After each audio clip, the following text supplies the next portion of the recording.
Okay, now we have the community-based instruction project that I promised in your regular weekly um, lecture.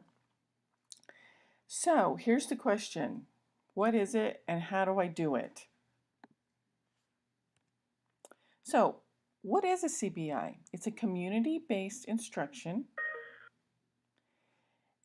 And when we look at community-based instruction, the reason we do this is because we know there's a lot of students out there with severe needs that we need to help them to learn better ways of functioning. Because when they have better ways of functioning in the community, they're going to be able to integrate that, and we're going to be able to help them integrate that into other areas of their life, thus helping them with their academics. So when we do a CBI, it's an actual project that we do with them, and we often do this also with their families, or we at least want to have their families involved. This is not a field trip, okay? It is a coordinated group of activities that we use to teach a specific skill set or a skill or a skill set that the student needs. So it might be learning how to go shopping at the grocery store for older kids. It might be learning how to go and get their own tray of food at the cafeteria with their classmates for an elementary school. So how do you decide what you're going to be taught? What you are going to teach, rather? First, you need to think about, where is your student at? What is their developmental level?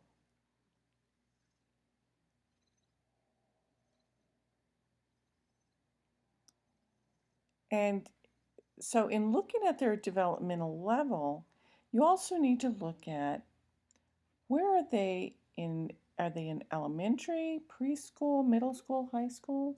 What kinds of skills are appropriate for those age groups? We also want to look at, how are they going to be able to use this skill to transition in some way into the community? Now, you also have to remember we have two different possible tracks that you're going to be using for your project. You're either going to be doing the MAPS project, which is primarily for elementary school children, or the PATH project, which is primarily for middle school and high school, or upper middle school rather. Okay, and it's really, you're going to be using the same questions, we just look at it in different ways. So you're not doing both of them, you're doing one or the other, okay? Now, if they're ready to start exiting high school, now that means that they could be 17 years old, maybe 18. It could mean that they're almost 22 and they're getting ready to age out of school services. Then we have to start thinking about their vocational settings. This is a good time to think about, how are we going to help them to transition? Now, what products do you need to complete the CBI? All right, so you're going to have the person-centered planning. That's part A, or 1, okay? That's either the MAPS or PATH and Circle of Friends, which I'm going to go over both of those. You also have to have a lesson plan unit. If you're an undergrad, you have 2 lesson plans. Graduate students have 3. Everyone has to do a task analysis. And then there's the instructional process and outcomes part of it. And this is where you're going to have a learning station. Now, in a learning station, this is where you learn about the task that you're going to be completing, where you're not actually simulating it yet. We're just learning about the different parts. The simulated instruction might be where you have a center or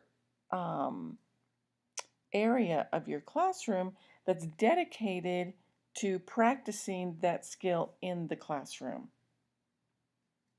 Now, then we have what we call the in vivo instruction.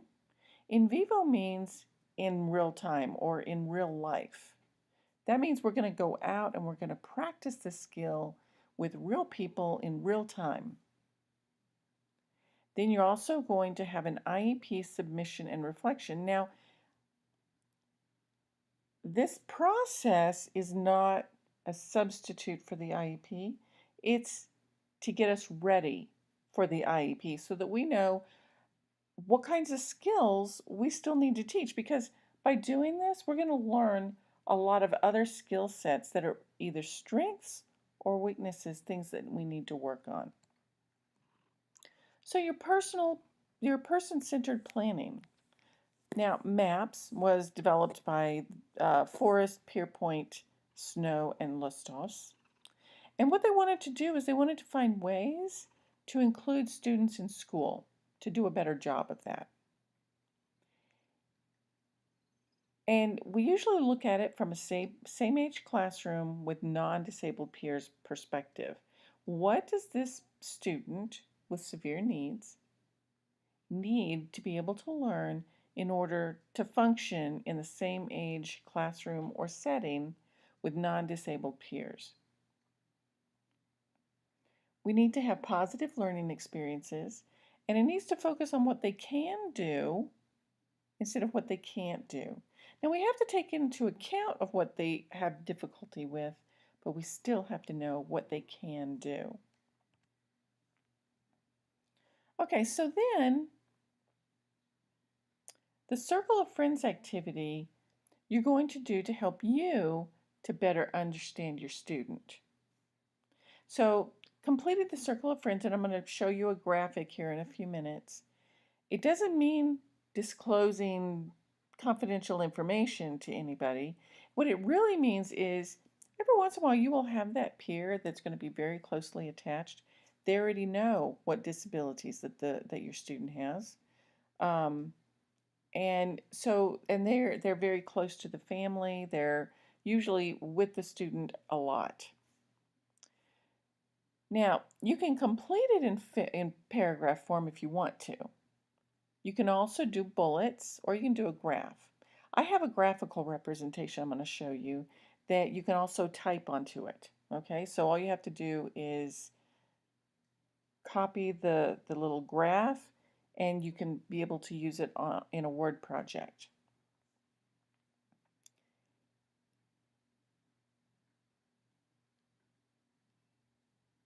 And so, generally speaking, we want you to discuss using the MAPS process, especially when we're talking about elementary school kids, because we need to have things as vibrant as possible to keep their attention so that they can understand what we're doing. Okay, so the goals of person-centered planning are included, and I don't know why I have so many spelling errors in here.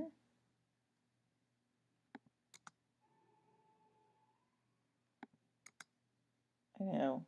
It's one of those things that kind of makes me nuts. So I apologize. Okay, so there's basically 5 essential things that we want to do with person-centered planning.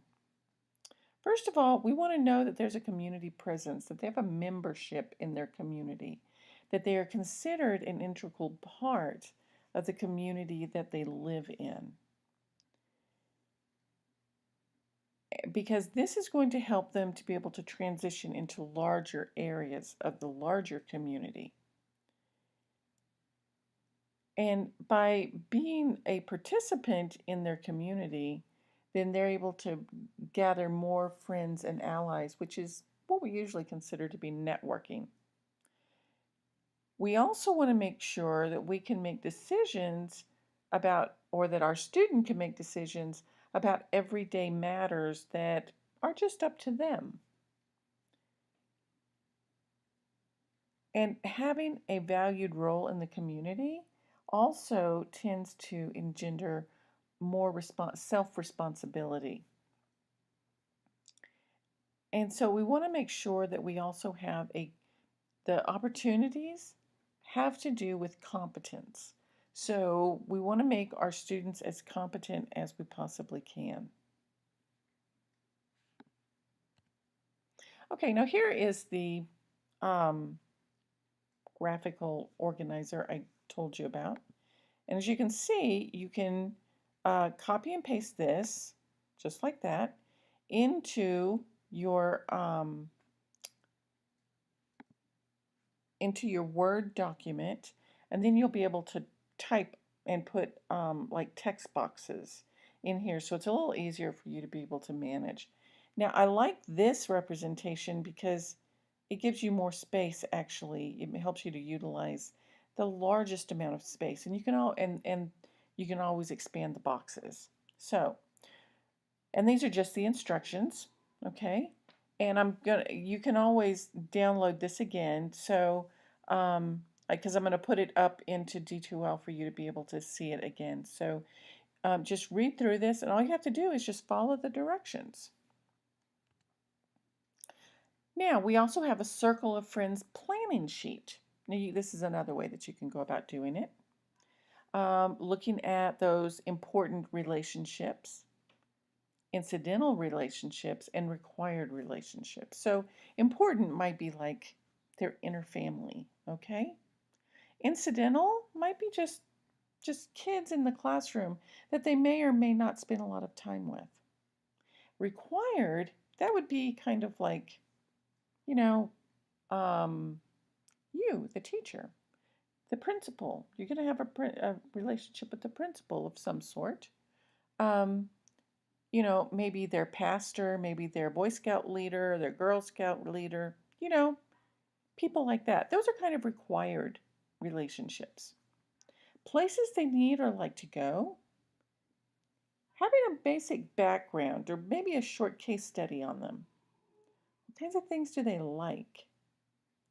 Their dreams, their hopes and fears. Everybody has hopes and fears. So if they say that they don't have any, just, kind of query for that. What do they like to do for fun when they're learning? And what would they like to do as a job someday? Do they have special health needs? Most individuals with severe needs do have health needs. And then we want to always look at those quality of life issues. How are they going to participate in the community if their parents aren't right there with them? So here's the MAPS worksheet, okay? And basically you're going to ask these questions, but remember that you need to get it's more of an interview than a yes or no kind of question, okay? This isn't a set questionnaire. You can also add questions to that if you want to. So you're going to create a personal profile for your student, and it's going to be reflective of the information that you found in your MAPS and Circle of Friends, okay? You're also going to create a quality of vision reflection, or a quality of life.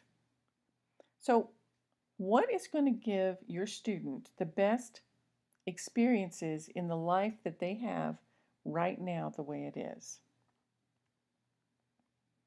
What are their wants, needs, and desires?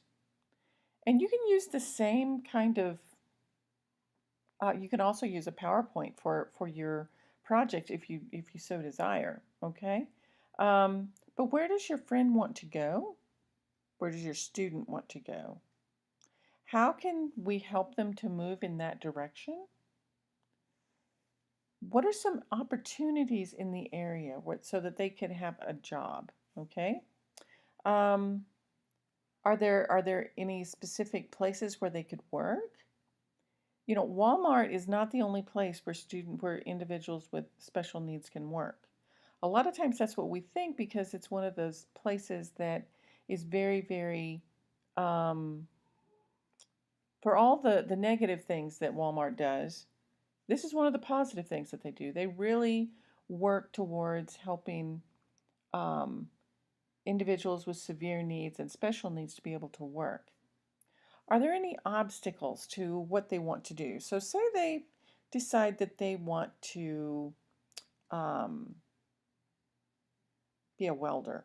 Okay, we've got welding right there. If they have a severe need, now, and there are different categories of severe needs. Okay, so it could be that the student has an average or even above average IQ, but they are in a wheelchair. So that might be an obstacle. Now, it could also be that they have an IQ of, say, 67, 68, 69, which is actually on the high end of intellectual disability. Would that be an obstacle to becoming a welder? It might be. Um, But how do you get around that obstacle? Can they go through the courses more slowly so they have a better chance of understanding all the safety issues, the regulations, things like that? Or might they be better off in another area? And so, you might want to kind of help them to understand what all the different jobs do. So maybe as part of your project, have them shadow a person in their chosen, have them choose 3 or 4 different areas that they would like to look at and have them shadow someone so that they have a better understanding of what that person actually does. So we also need to make sure that this is a priority of the family and that we have commitment from the family. So, some different actions. The first thing we want to do is we want to plan our initial activities. Then, after we've planned our done our initial planning, we want to look at the community in general. How did we manage this project? What did we do, or what do we need to do in order to be able to make this work? And then we're going to look at what did we learn. It's kind of like a KWL, okay? Now, we've got our quality of vision guiding questions. And again, I'm not going to read through all these because you guys can read through them on your own. But basically, we want to make sure that as we're doing our quality of life or quality of vision portion, that you have looked at how am I going to help this person to maintain their activities in the community? Do they have any place where they can go when they're no longer in my classroom to help them to be able to still live and grow with a higher quality of life? Now, we also have some reflective questions that you can use in addition to any of the other, to kind of help fill out these other areas that you're going to be working on. And so kind of go through these, you know, what is hopeful to you? Now that might be a kind of a obtuse question for a student with a lower IQ.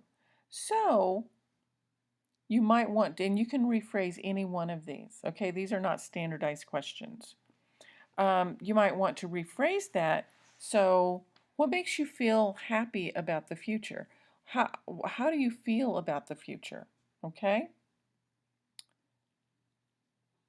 And so you can kind of look at how you can ask yourself these questions, ask the parents these questions. You can ask the student these same questions because you're going to get 3 different answers. And that will help everybody involved. And this is especially important for when you're doing this um, as a teacher of record, okay? Because remember, right now, you're kind of doing the knocked down version for this class. And so, but when you're doing this in real time with your own students, when you start teaching, it's going to be a lot bigger project. So you're going to take it, probably it's going to take a good month to month and a half to really be able to get all these activities done. So you're going to have several times when you get your planning committee together to do this. And I would definitely suggest a committee. Always split the work up between everybody that's working. So your lesson plan unit, now here I have 3 lesson plans, okay? But if you're an undergraduate, it's 2 lesson plans. If you are a graduate, it's 3 lesson plans. While I am not going to require you to co-write the lesson plan, because I'm allowing you to work in pairs, I expect that they will be written as a co-written, okay? Now, if you choose to work on your own, you're still going to have some aspects of co-writing in there, like, you talk to the parents to do this, or, even if you do a virtual presentation or a virtual child, you're still going to have to assume that you're going to have some co-work from other aspects. So some evidences might be working with the paraprofessional to work on this project, your general ed staff, your parents, caregivers, talking to your student, especially those high school students. This needs to be an intrinsic project that helps them to really bring some things together. Now you can use the lesson plan rubric. We're going to be using the rubric, but you can use your own template if you choose to. If you want a template, I will be putting a template up there. You are not required to use it, but I will put one up there for you in D2L. I'm also going to be, if I can get a hold of the co-teaching film, which I will try to, I will try and put this up, and I'm going to try and put it up in Zoom and save it in Zoom, so that you can just kind of pick it up and watch it as you have time to. So there won't be a specific time for that. Now, you're also going to have a task analysis. You're going to choose one task, okay? One task. One smaller task, because you're only learning how to do the task analysis. Now, you might find more than one task that you need a task analysis for, and if you choose to make more than one, that is perfectly fine, but I'm only grading one of them. So tell me which one is your best one for me to grade. And you're also going to follow the task analysis rubric, which is on the next slide. So here we go. And so follow the target, okay? Now, just because you follow the target, I may look at it as acceptable, but that's why you follow the target listing here. So that because if I see something that I think needs improvement, I will give it back to you and have you fix those little and tweak it a little bit, okay? So you're going to clearly define your task analysis. You need to know what it is you're doing. And so I need for you to be able to describe that to me. So clarify the task. What requirements does it have? And does it provide organization and structure that will help the student in completing the assignment that you've given them? Then you're going to have to break it down into manageable chunks or small steps that can be clearly understood. I would also try this out, okay? Then you're going to give a description with a visual or graphic representation. And I'll put up a couple of examples of that so that you can see how other students have done this.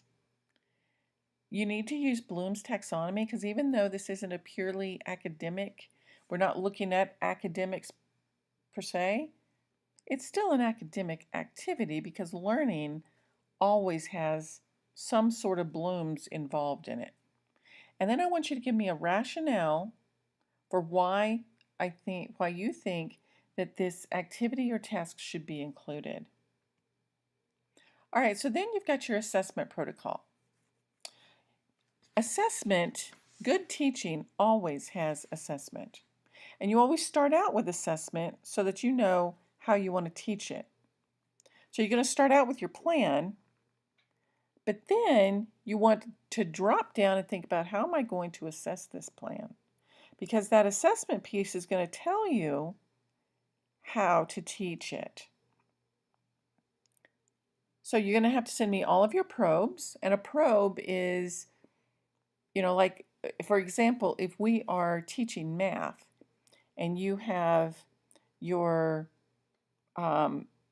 single digit addition page, and then your single digit subtraction page, your double digit addition page, and so on. Each one of those is a probe. Okay, so however you decide to teach this, the paperwork that you use, I need a copy of that. I also need a copy of your task analysis so I can see how you're teaching it. I also want to see how you kept your data. So are you going to use a CBM? Some of you have taken classes from me before, might be familiar with that.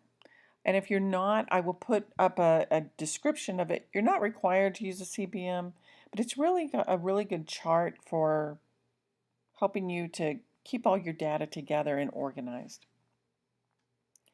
I also need for you to write a narrative of the assessment tools you used and how the student progressed through them.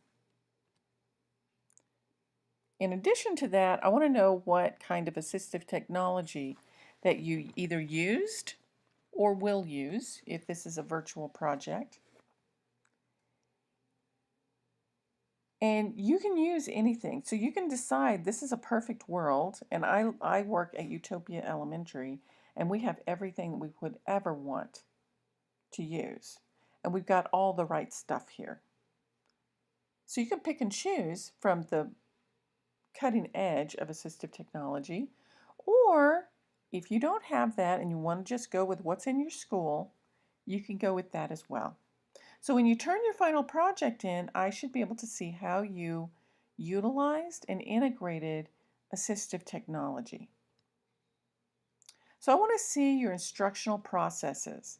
Now, you need to have at least one learning station in your project. And again, that is where you teach the individual parts of the project, of what you're actually teaching them. You're going to do at least one simulated instructional piece where you're going to put all your pieces together and you're going to act it out in the classroom or the hallway or wherever it is. And then you're going to have one in vivo instruction piece where you're going to either go to the part of the school where that student is going to be practicing in real time their skill that they've been learning, such as getting their meal for themselves at the cafeteria, or being able to, for an older student, being able to go to the grocery store and use a grocery list to buy groceries and be able to take them home. So you can pick pretty much whatever you want to do. I would suggest to keep the project as compact as possible. So sometimes smaller is better. So don't overdo it, because if I see that your project is too large, I will tell you to cut it down. So you should also use the rubric on the next slide. Now, and again, follow the target. So you're going to give me a strong rationale for your instructional process and your outcomes. You're going to show me how you effectively taught the skill so that this student can function more independently. You're going to give me a complete description of each instructional type, the learning station. If you have pictures, you do this, if you actually do this in your classroom, pictures are great. A simulated instruction of that center or area in your classroom that you've been using, and an in vivo instruction or real time. What did you actually go out and really do? Now, and then you're going to give me a summary report detailing the instruction, and the reactions of the student. Then when you're finished with that, you're going to complete and turn in an IEP and IEP reflection.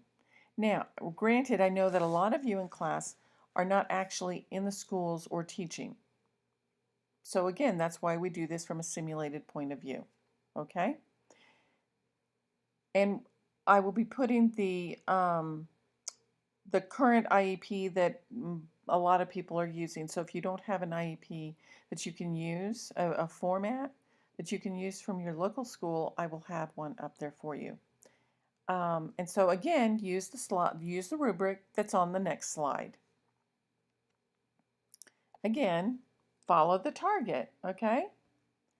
So you're going to look at educational performance, present levels. You look at strengths and needs. In the IEP, we never call them weaknesses. We always call them needs. We're going to look at program modification. So you're going to have to think about some modifications.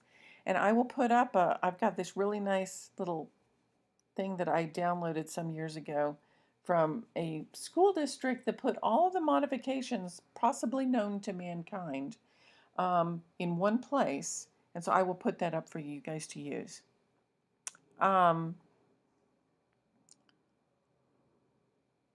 You will also need to look at that modifications check sheet. Now, I know when I was teaching, we weren't allowed the check sheet. We couldn't just check them off. We actually had to write them in. So, if, however, I haven't had a chance to kind of really go over in depth with looking at the IEP that Allie sent us. However, it's it's from the C's program, which I used when I was teaching, so I'm pretty comfortable with that. But it'll probably all be written typed in there. So then you're going to have to do a reflection. The reflection is going to be tied to the theory that's related to the competencies.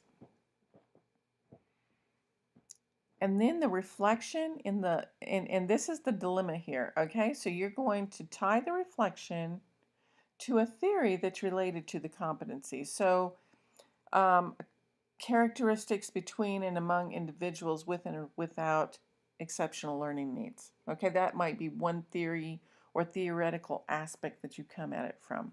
And we can work on this later as well, okay? You're going to give me a reflection of how all of this worked together for you, what you learned, and how you feel you'll be able to use this in the future. Whether you're going to be working with students with severe needs or not, you may come across a child, even in the inclusion classroom, that needs to have at least some portion of this. And then also remember, no spelling, typographical, or usage errors. That's very easy to do. Word has a fairly decent spell check. Now, if you really want to do a great job on that, while it does cost a little bit, go to grammarly.com. That's Grammarly, okay? At L-Y, okay? .com. And I believe I pay like $20 a month for mine. And what I do with a lot of papers, if I have any questions about plagiarism, I just pop it in. I pop that section in there and I look at it and it will tell me whether or not the work is related to anything that I would not want it to be related to. It also is an excellent spell checker, grammar checker, and it gives you really good examples and suggestions of how to improve your writing. So it's a really, really great site. And I know a lot of professors who use it. I know a lot of teachers who use it that I've just are on my Facebook and other places. So my point here is there's really not a lot of reasons to have spelling errors. Now I know that usage errors come with practice, but if you are, get somebody to edit it first. That's my point here. Editing counts.